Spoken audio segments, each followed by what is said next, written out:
지금 출발한다. 보이저호의 속도로 가장 가까운 별을 향해. 도착은 7만 년 뒤다. 빛으로도 4년이다. 은하를 가로지르면 10만 년. 속도로는 어림도 없다. 그래서 진짜 질문은 이거다.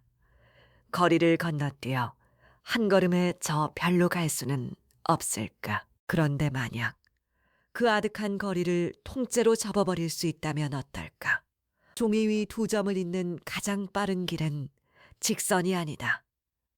종이를 접어 두 점을 포갠 뒤 그 사이를 뚫는 것이다. 이 상상 속 지름길의 물리학은 하나의 이름을 붙였다. 웜홀, 벌레 구멍이다. 우주 반대편까지 단숨에 있는 통로.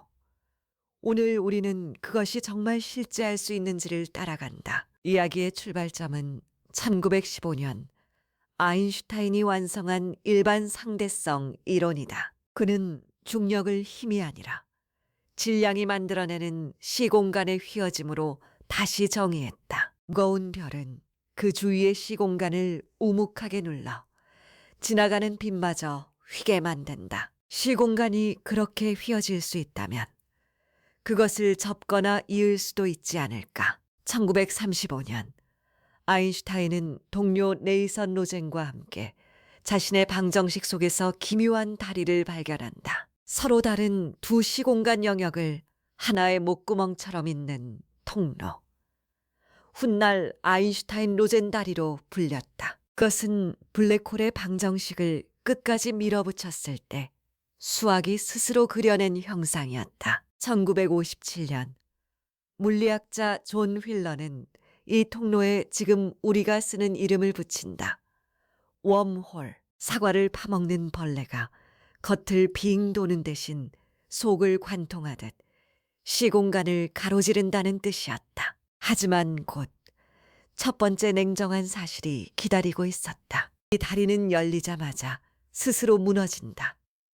목구멍이 순식간에 조여 닫혀버리는 것이다. 무엇이든 통과하기도 전에 통로는 끊어진다. 빛조차 반대편으로 빠져나가지 못한다. 수학적으로는 존재하지만 건널 수는 없는 다리. 초기의 웜홀은 그런 막다른 길이었다. 이 통로를 사람이 건너게 하려면 무엇이 필요할까? 뜻밖에도 그 질문은 한편의 소설에서 다시 불붙었다. 천문학자 칼 세이건은 소설 콘택트에서 주인공을 먼 별로 보낼 방법이 필요했다. 그는 친구이자 물리학자였던 킵손에게 물었다. 과학적으로 말이 되는 방법이 있느냐고. 1988년 킵손과 마이클 모리스는 답을 내놓는다. 무너지지 않는 웜홀의 조건이었다. 핵심은 목구멍을 안쪽에서 떠받쳐 닫히려는 힘을 끊임없이 밀어내는 무언가였다. 그 무언가는 우리가 아는 보통의 물질이 아니었다. 음의 에너지 밀도를 지닌 이른바 기이한 물질이어야 했다. 우리가 아는 모든 물질은 시공간을 안쪽으로 끌어당긴다. 하지만 통로를 열어두려면 바깥으로 밀어내는 반발이 있어야 한다. 중력이 잡아당기는 것이 아니라 미는 힘. 상식과 정반대인 그것이 웜홀을 여는 유일한 열쇠였다. 그렇다면 음의 에너지는 순전한 공상일까? 완전히 그렇지는 않다. 1948년 예측된 카시미르 효과는 아주 가까이 붙인 두 금속판 사이 공간의 에너지가 진공보다 낮아질 수 있음을 보여준다. 실험실에서 실제로 측정된 음의 에너지 밀도의 희미한 실말이다. 문제는 그 양이다. 실험에서 얻는 음의 에너지는 상상할 수 없이 미미하다. 사람이 지날 만한 웜홀 하나를 떠받치려면 천문학적인 규모의 기이한 물질이 필요하리라 추정된다. 그만한 음의 에너지를 어떻게 모으고 안정적으로 가둘지 우리는 아직 아무런 방법도 알지 못한다. 그래서 웜홀은 지금 물리법칙이 금지하지는 않지만 자연이 허락한 적도 없는 영역에 놓여 있다. 그리고 여기서 이야기는 더 아찔한 곳으로 향한다. 만약 건널 수 있는 웜홀이 존재한다면 그것은 단지 공간의 지름길에서 그치지 않는다.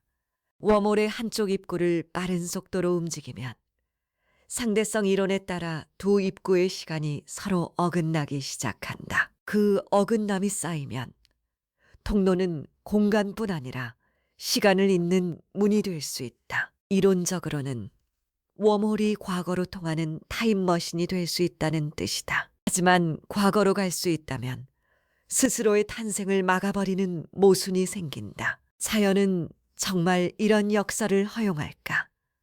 스티븐 호킹은 그렇지 않으리라 의심했다. 그는 시간 순서 보호 가설을 제안했다.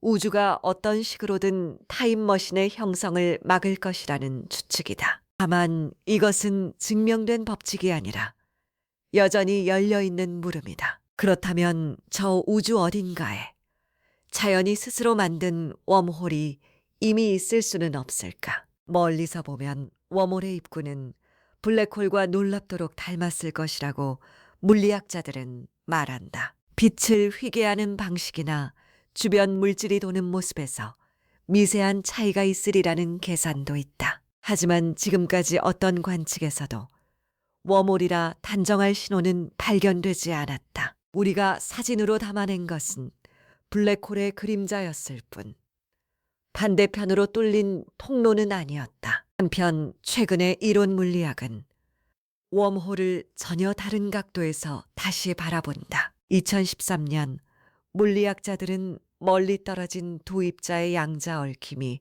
미세한 웜홀과 수학적으로 연결될 수 있다는 대담한 추측을 내놓았다. EIR-PR이라 불리는 이 발상은 시공간 자체가 얽힘으로 짜여 있을지 모른다고 속삭인다. 이것이 사실이라면 웜홀은 예외적인 통로가 아니라 우주를 짜는 실 그 자체일 수 있다. 아직은 가설이지만 여기까지가 오늘의 물리학이 웜홀에 대해 아는 전부다. 방정식은 그것을 허락하고 실험은 희미한 실마리를 보여주지만 자연은 아직 단 하나의 실물도 우리에게 내보이지 않았다. 웜홀은 증명된 사실이 아니다. 그러나 불가능하다고 증명된 것도 아니다. 어쩌면 그 경계, 아직 모른다는 바로 그 자리야말로 과학이 가장 살아있는 곳인지도 모른다. 언젠가 인류가 그 통로 앞에 선다면 당신은 그 문 너머로 발을 내딛겠는가? 우주 반대편의 낯선 별빛이 어쩌면 단 한 걸음 앞에서 당신을 기다리고 있을지도 모른다. 별과 별 사이, 아직 아무도 지나지 못한 그 문 앞에서 우리의 탐험은 멈추지 않습니다. 다음 좌표가 궁금하다면 구독으로 함께 해주세요. 다음 이야기에서는 시간을 거슬러 오르는 여행이 정말 가능한지 우주의 끝까지 함께